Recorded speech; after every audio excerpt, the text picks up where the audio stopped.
Okay, so today we are talking about how to graph linear equations. This is very similar to stuff that we talked about last chapter, where we graphed an equation to see if it was a function. This time we are going to graph something to see if it is linear. So just as a reminder, linear means that it is a straight line. When we graph these equations, we want to make sure that y is by itself. So get y by itself. This just makes things easier, and this is something that we practiced at the end of last chapter, getting a certain variable by itself. So for number 1, we already have y by itself, but we can simplify 4x plus x is 5x. And then you can graph this one of two ways. One way, which is the way I'm going to show you with this one, is to make a t-chart. So we make column for our x, column for our y, and I just pick some points, so -2, -1, 0, 1, and 2. That's just my kind of go-to points to pick. So I'm going to plug in each number into my equation and see what I get for my y. So when I plug in -2, 5 times -2 is -10. Then plug in -1, 5 times -1 is -5. Plug in 0, 5 times 0 is 0. Plug in 1, 5 times 1 is 5. Plug in 2, 5 times 2 is 10. So I really just need 3 points to make my line, and -2, -10 wasn't on my graph, so don't care. -1, -5, not on my graph, don't care. 0, 0 is right here. 1, 5, and 2, 10. Okay, and then we'll play connect the dots. So once we graph this, we can see, yes, it is linear. That's supposed to be the exclamation mark. Okay, so yes, that was linear. It is also a function, but function and linear are not always the same thing. Number 2, I need to start by getting y by itself, so I'm going to subtract 8 from both sides to get y equals 4x minus 8. Now you can make a t-chart for this as well if you want. Just choose your -2, -1, 0, 1, 2, like what we did for number 1. Plug in numbers to see what you get for your y. But I'm going to do this one using a method you learned last year, slope-intercept form, where we start with a -8 on the y-axis, so -8's right here. And then your slope was 4, so that's 4 over 1. So from this point, you're going to go up 4 over 1. Up 4 over 1. So if you don't remember how to do that, that's fine. We're going to focus on it another day in our class. But if you do remember it, it is easier. So you can either choose slope-intercept form, or you can make a t-chart.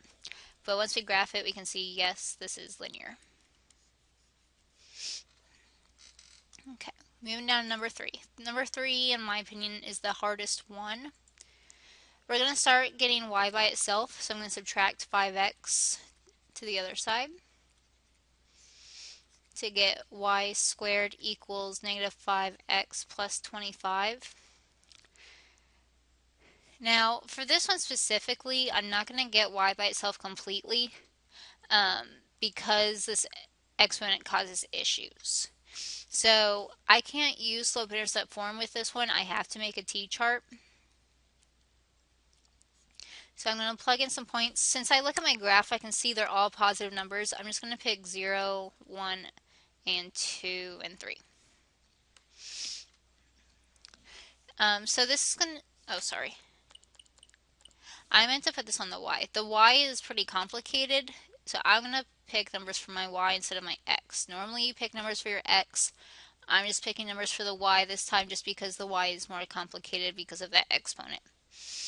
So I'm going to plug in 0 for my y, so I get 0 squared equals -5x plus 25. And I'm going to start solving this for x. So 0 squared is 0.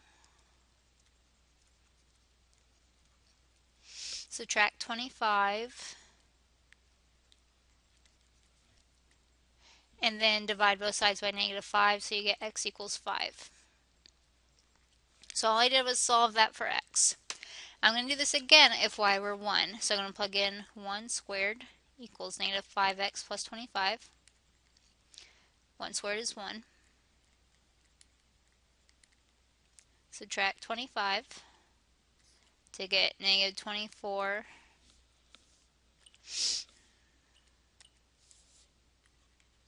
equals negative 5x, and then divide by negative 5 to get x equals negative 24 divided by 5. Negative 5 is about 4.8. Now I'm going to plug in 2, so 2 squared. 2 squared is 4. Subtract 25 to get negative 21. Divide both sides by negative 5 to get x equals about 4.2. Then I'm going to plug in 3, so 3 squared, which is 9. Subtract 25 to get negative 16. Divide by negative 5 to get about 3.2. Now when you go to graph these, just try to be as close as you can. 5, 0 is right here, obviously. But 4.81 is just going to be right before the 5, up 1. 4.22 is going to be about here. And 3.23 about here. So we see that it's curving just a little bit. So that's going to be no, it is not linear because of the curve.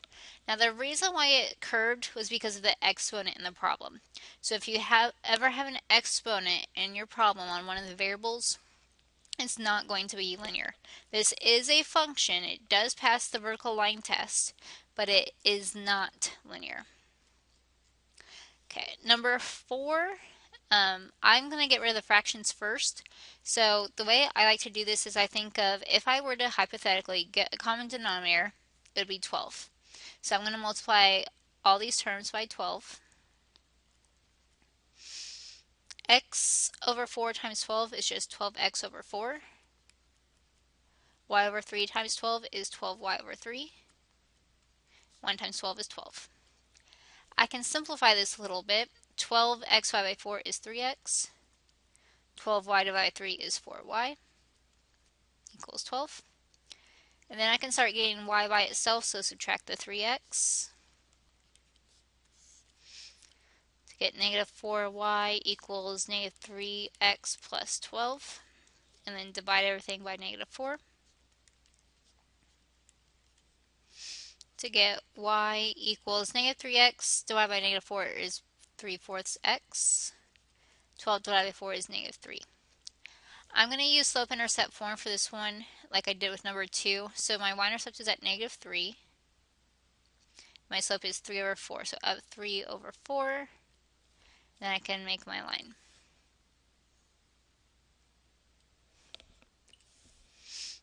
Okay, so this one was linear.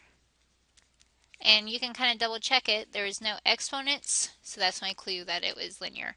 So on any homework and tests, if I just want to know, is it linear? Then you don't need to graph it. I just want a really good explanation of why it would be linear or nonlinear. If it does say to graph it though, please graph it. If you have any questions, please email me.